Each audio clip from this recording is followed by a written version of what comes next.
not going to believe this if you don't know it, but college loans aren't like a mortgage. They're not allowed to refinance it. So I refinanced my house when the interest rates went through the floor.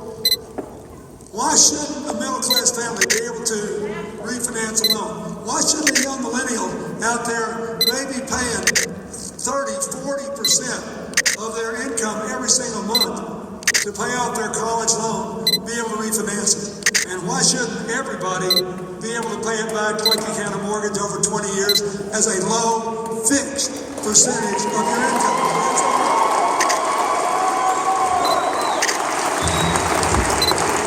Back to the training hall and the working people who aren't getting $75,000 in Louisiana.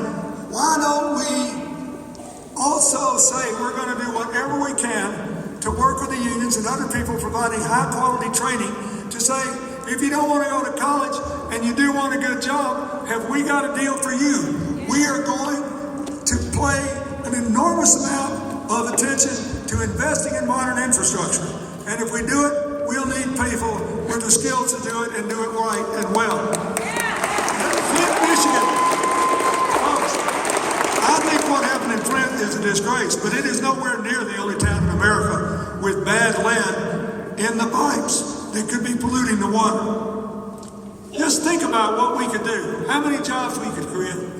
If we modernized the roads, the bridges, the water system, the sewer systems in this country, and we gave rapid broadband to every small town and rural area in America that's been left out and left behind, people could go back to work there and start their own businesses.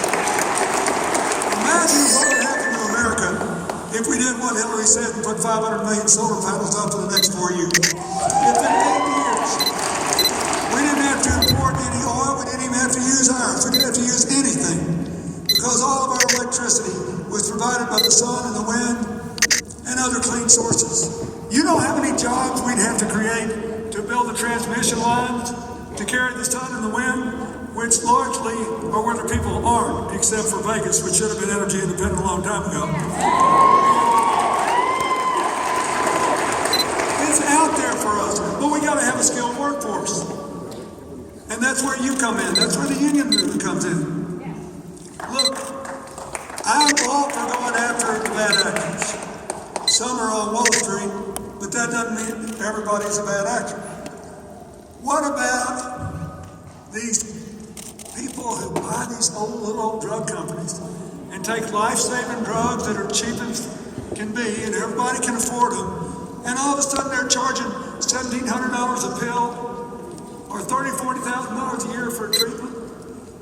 There's something wrong with those people. I mean, this is not, look, let's be honest. There's something wrong with these people. Did you see that young guy at that congressional hearing yesterday? He didn't give a rip that he was imperiling the lives and safety of real live flesh and blood human beings. Okay, so go get the wrongdoers. Johnson Controls the company I work with.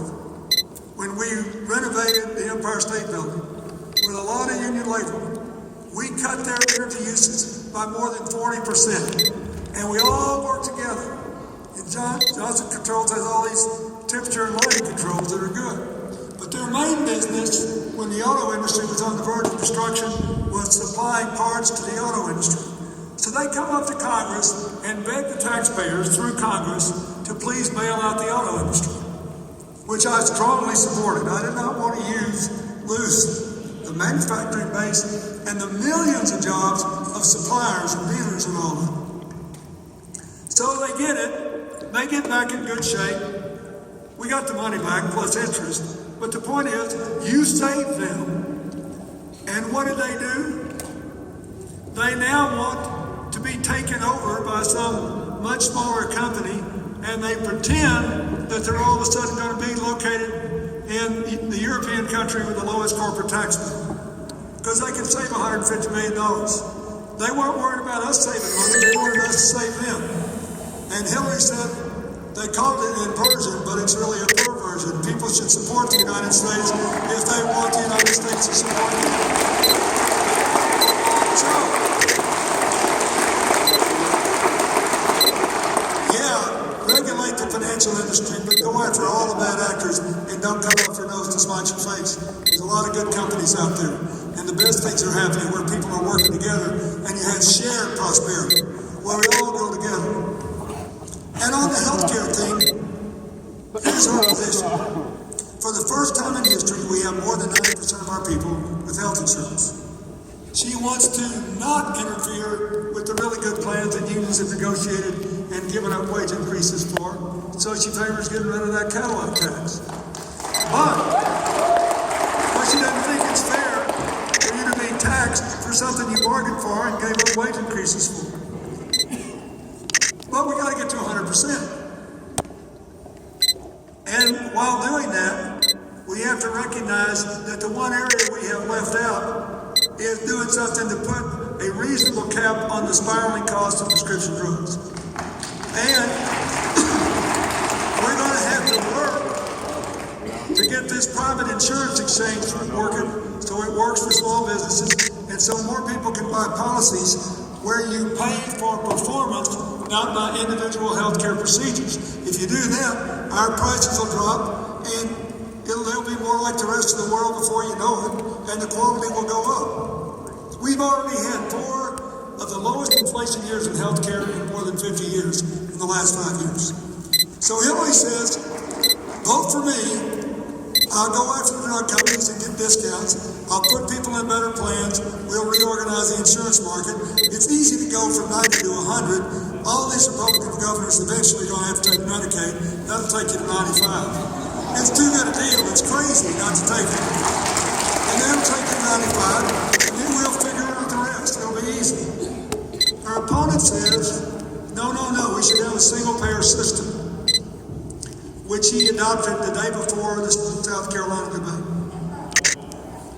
And it's 8 pages long, this plan. All the experts say there's nowhere near enough money in it.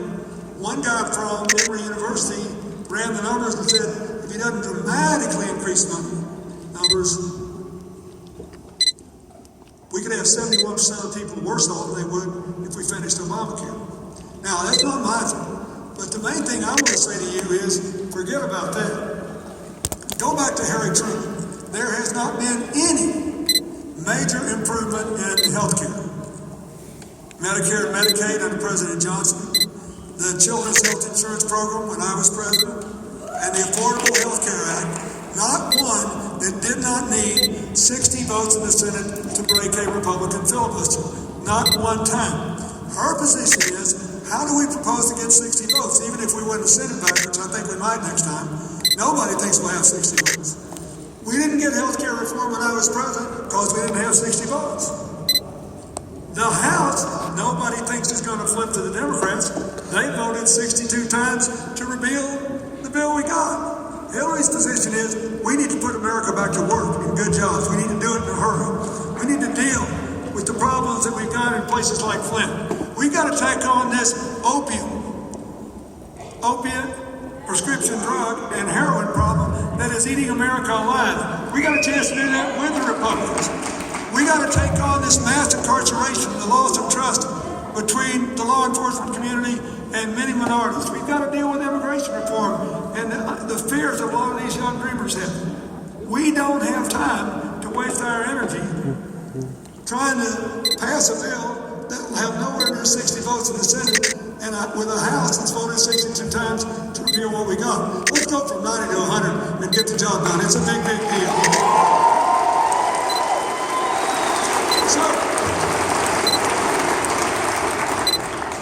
she favors inclusive economics, inclusive social policies. We can work with Republicans on this prescription drug and heroin problem. You know why? It's an equal opportunity killer. It's killing us all. 3 children of close friends of Hillary's and mine have died in the last 5 years.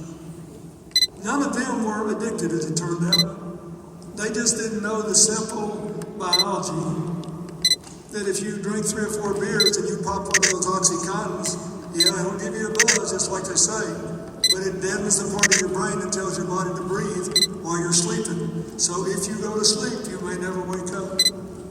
3 phenomenally gifted young people with their whole lives before it can happen. There's a lot of people in this audience, I bet, who've got a story. There's a lot of people, we go all over the country, there's always a story.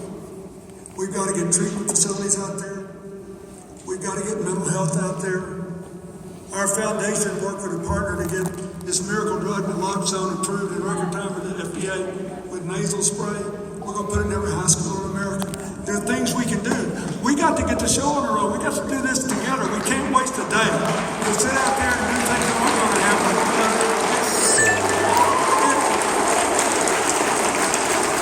She also favors inclusive politics. Now, if you really want inclusive politics and you want everybody to grow together, you got to know when to stand your ground as well as when to find common ground.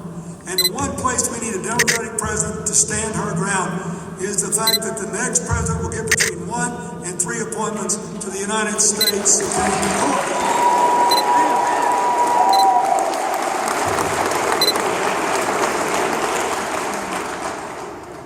If we get 3 appointments, I think the court will reverse Citizens United.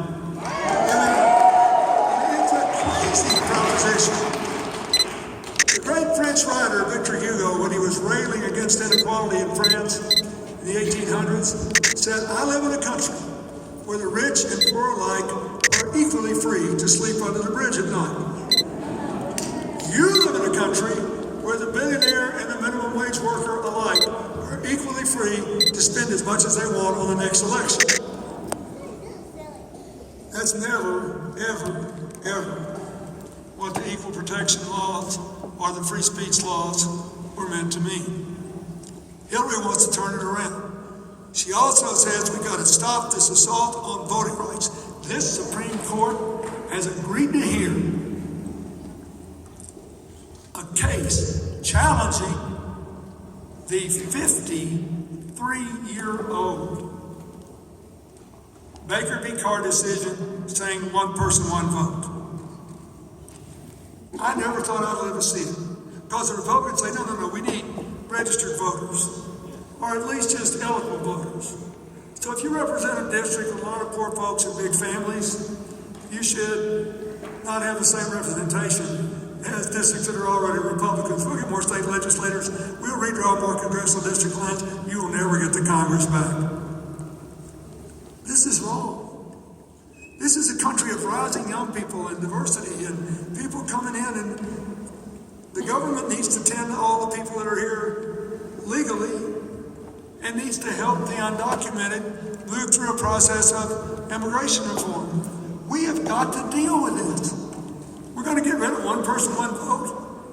We got an economy where 80% of the people plus have not gotten a raise since the Great Crash, and we got a Supreme Court thinking about how they can make the right to vote even more threatened than it is today.